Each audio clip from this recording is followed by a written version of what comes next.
The game was basically over by the time Zlatan Ibrahimovic stripped off his warm-up suit and prepared for his first MLS appearance. The Galaxy, playing at home, trailed the Los Angeles Football Club 3-1 with 19 minutes left in their first intra-city derby, hastily dubbed El Tráfico, when no one could think of anything better.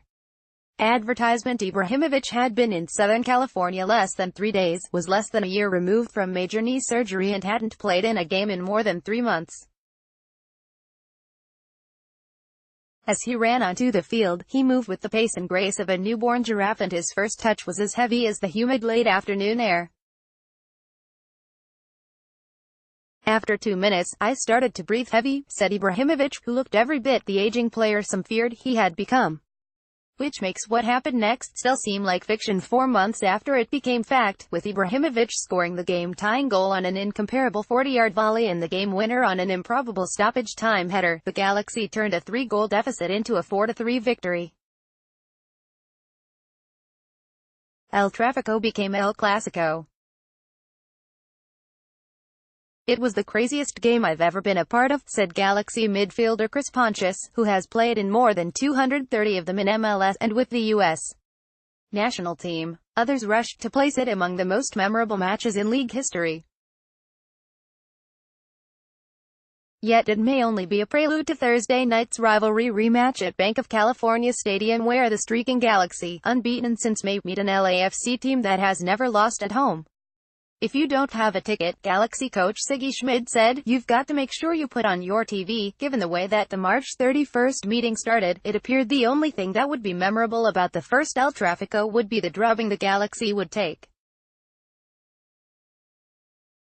With Carlos Vela scoring twice in the first 26 minutes, LAFC dominated a first half it should have led by more than just 2-0. When Galaxy defender Daniel Stairs contributed an own goal early in the second half, it did, giving LAFC the kind of fast, entertaining start Vela had hoped for. "I said before the game, I hope it's a fun game to watch," Vela said after training Wednesday. "We want Ed to create a good rivalry in this city. It's a big city. What every rivalry needs most, however, is drama, and that was about to come. Because even buried in a 3-0 hole and with just one shot on goal," Pontius said he felt the game begin to change. "We were on our heels the entire first half," he said. "The momentum changed at halftime.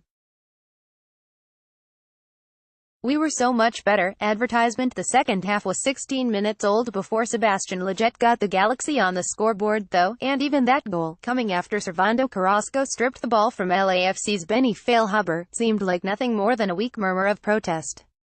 So when the sellout crowd, more out of boredom than expectation, began chanting, "We want Zlatan," Schmid turned to the bench and motioned Ibrahimovic over. With the Galaxy going on the road the next week, Ibrahimovic needed to play against LAFC if he were to make his debut at home, as management wished. But given the heat, jet lag, his obvious lack of fitness, and especially the score, Ibrahimovic's entrance with less than 20 minutes to play seemed more like surrender than a cavalry charge. Even Ibrahimovic had only modest expectations. Because while his heart and mind were willing, he wasn't sure his body would be able to follow. "I mean, you have a vision," he said. "You try to predict things and have a vision for what scenario you want. Then you need to do it physically." Galaxy midfielder Sebastian Lletget, right, attracts 3 LAFC defenders in the first half on Mar. 31 at StubHub Center in Carson. The Galaxy came from behind to win, 4-3.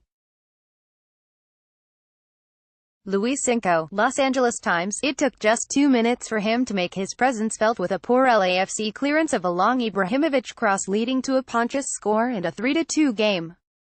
Ibrahimovic was already gassed though, and moving so awkwardly he told himself the next time the ball came his way he would shoot it rather than run with it, no matter where he was.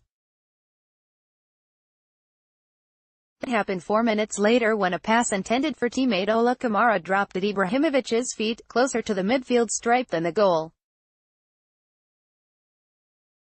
In the Fox Sports broadcast booth, John Strong, battling a sore throat, saw the ball near midfield and reached for a gulp of honey.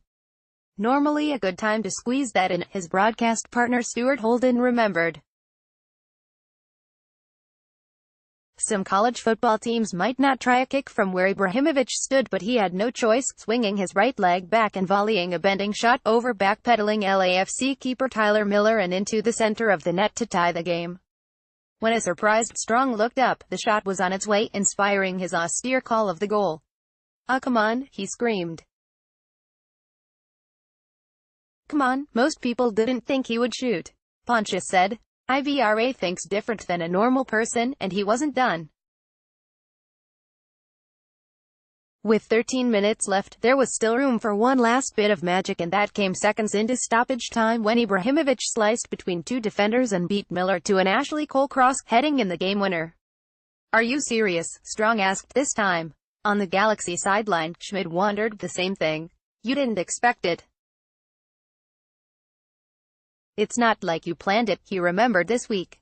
"But when it happened it was like, okay, well it makes sense." He does things like that. LAFC, the 5th of May 10, recovered from the shock, losing just 4 times in its next 17 games to climb to second in the conference in points and second in the league in scoring. It wasn't one of the best games in MLS. What it had was an incredible ending, LAFC coach Bob Bradley remembered. "You just tip your hat that Zlatan, in his first game, the ball falls and he smashes one in and follows it up with the winner. That part's incredible. And yes, it probably does help the rivalry. The Galaxy, 9-7-5, have nearly kept pace with Ibrahimovic scoring a conference-best 12 goals for a team that has a league-high 23 in its last 10 games. The Galaxy have gone 6-1-3 over that span. On Thursday, they collide again in El Tráfico, this time on LAFC's turf. The first derby had everything you could want, Schmid said. It had intrigue. It had disappointment. It had ecstasy. Those are things that make games special, and can make the encores even more so.